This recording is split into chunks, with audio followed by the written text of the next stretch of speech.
what's up sa inyo mga boss loads? Magandang umaga. Yan, magandang umaga sa inyo mga loads. Tagal tayo din napag-vlog.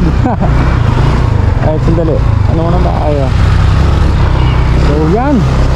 Bagong na pala dito, bagong asphalt.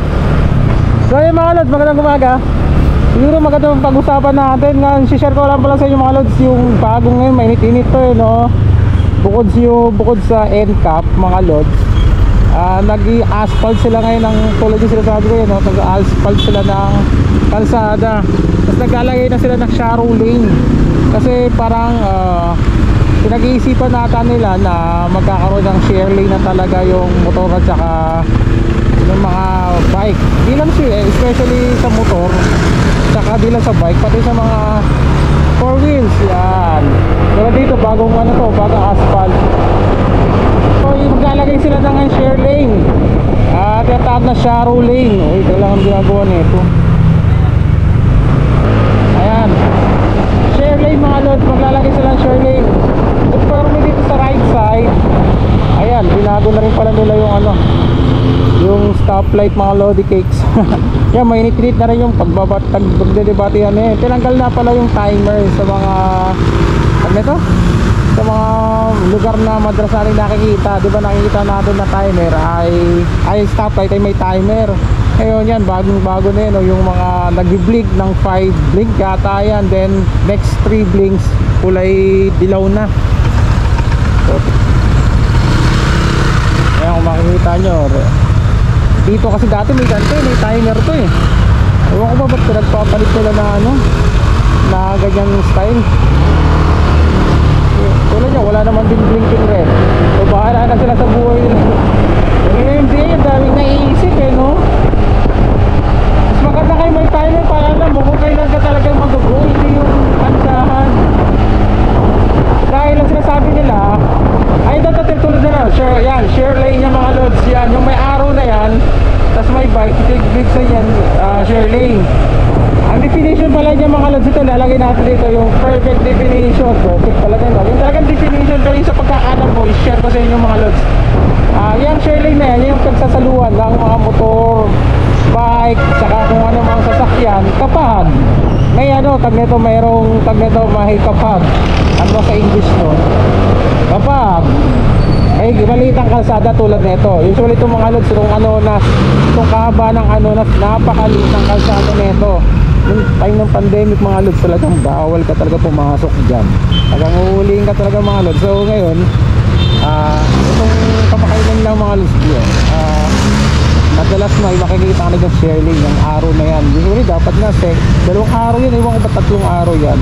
Yan, share lane na ng bike lane yan, tsaka ng motor. Hindi lang motor, pwede ng tricycle, likod na sa likod ko, pwede din jeep, pwede din yung kotse. Yan.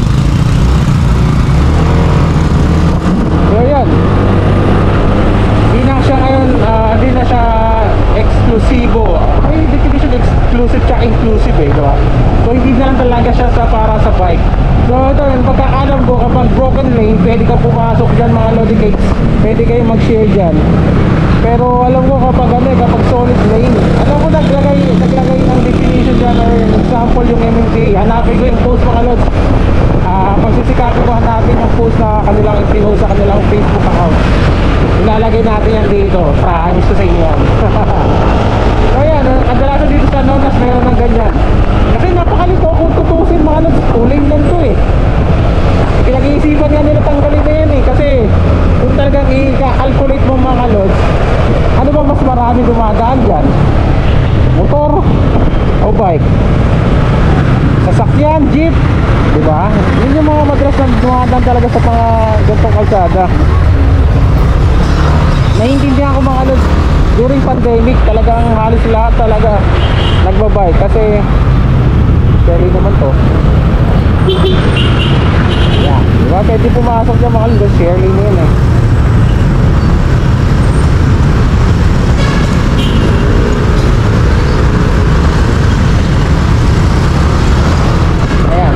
During pandemic talaga mga lods, almost sabihin na natin 70% talaga na manggagawa is nagbabike. Kasi nga siyempre pandemic, tayo nila mahawa sa mga sakit.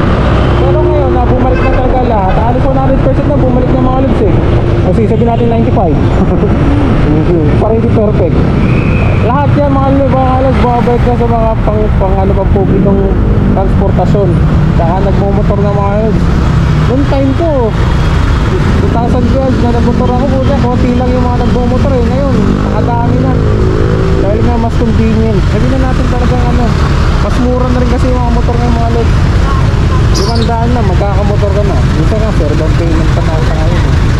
Sorry po.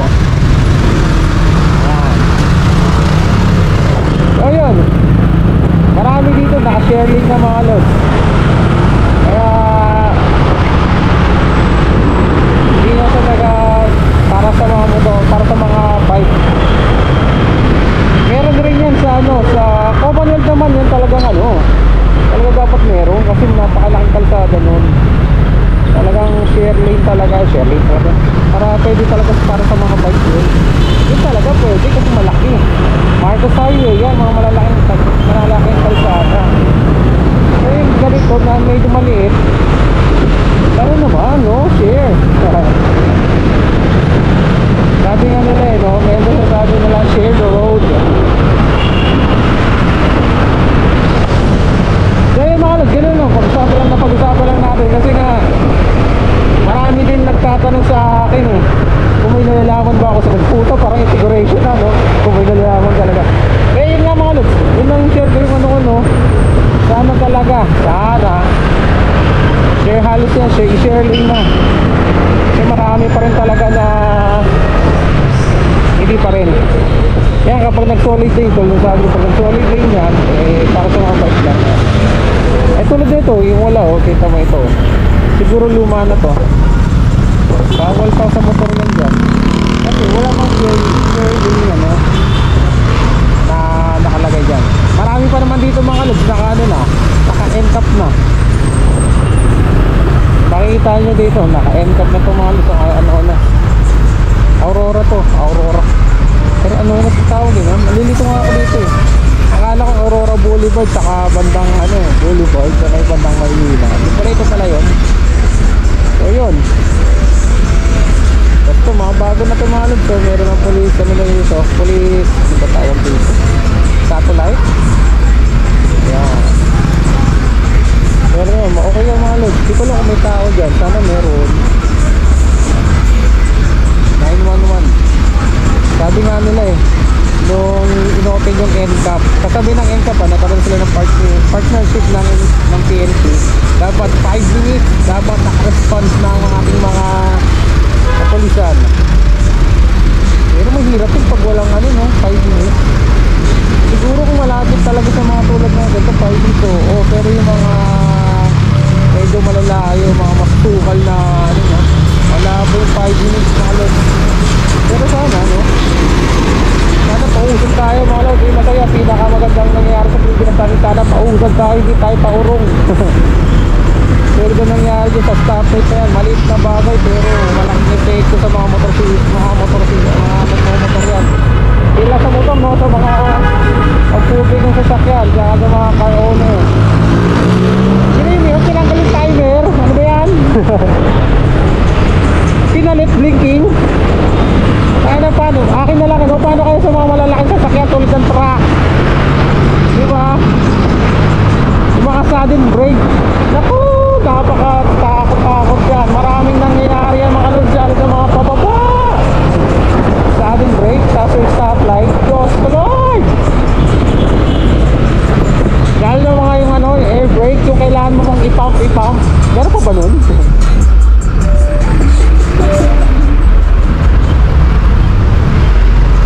Yung air brake na kailangan mo tama ba ako? Air brake ba tawag? Kailangan mo pang i-pump ng 2 times o 3 times ba yun? Ayun. Yan, share ko lang mga lodi cake.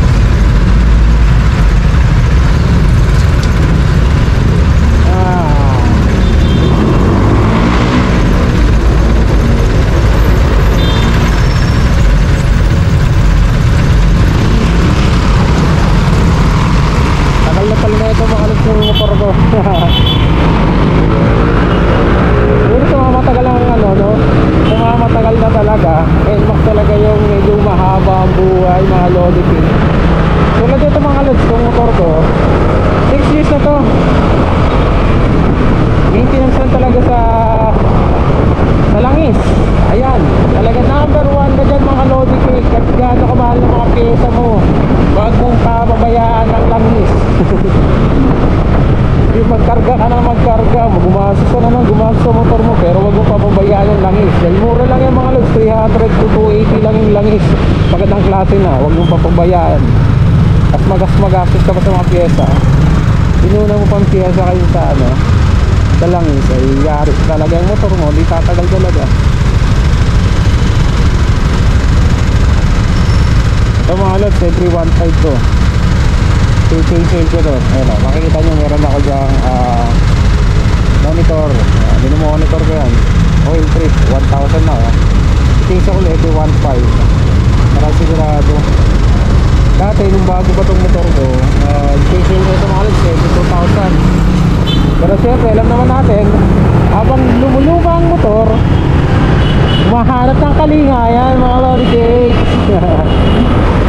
Syempre, kailangan mo ng alagaan ng mabuti yan. Kailangan 1.5 change na yan mga lodi cakes. Kasi mga lods, medyo ang napapansin ko dito sa motor ko, sa 1.5 yung langis na kasi langis ng NMAX is 900 ml.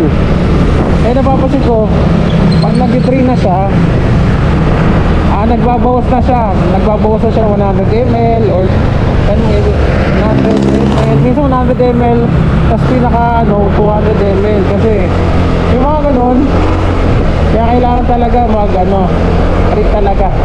Hindi naman siya nag-uusok mga lods, wala nang problema. Hindi naman nag-uusok talagang siguro may kalumaan na yung motor, mas mabilis na siya mag-evaporate ng langis. Evaporate? Ewan ko, pero dati hindi naman. Sasabi ko evaporate. Dati hindi naman ganun lakas eh. Usually siguro mga 50 ml o ganun. Pero ngayon napapansin ko pinaka niya 200 ml eh, kasi sinusukat ko eh. Ewan ko lang dahil sa kalumaan o dahil sa bumababa na yung kalidad ng langis. Ang langis ko pala dito mga lodi cakes top 1. Yan, hindi pa rin ako nagbabago dahil loyal tayo. Yan, top 1 pa rin mga lodi cakes yung langis na ginagamit ko dito. So, hindi pa rin ako nagbabago. So far so good naman. Yun lang naman yung ko dito sa motor natin. Uy, X-Max. Nagbabawas siya ng langis mga lodi cakes, kaya talagang mini-maintain ko talaga siya na every 1.5 palit tayo. So yun, pasok na tayo mga lodi cakes. Medyo mahaba na tong kwentuhan natin tungkol sa sa mga bagay-bagay tulad ng NCAP at saka Sharo Lane. So si Sharo na bahala sa inyo. Okay, pasok na tayo. Ingat na mga lods kasi tag-ulan na. Magandang umaga sa inyo mga lodi cakes. Sa umaga magandang araw, pero pagdating ng hapon umuulan na talaga ng bonggang-bongga. So yan, dito na tayo sa Shaverville. Shoutout sa inyo mga taga Shaverville. Saan man kayo dyan naroroon, saan man kayo naroroon dyan, no? Shoutout na lang sa inyo. Ride safe, peace yo. Sok pa na tayo sa trabaho. Yeah.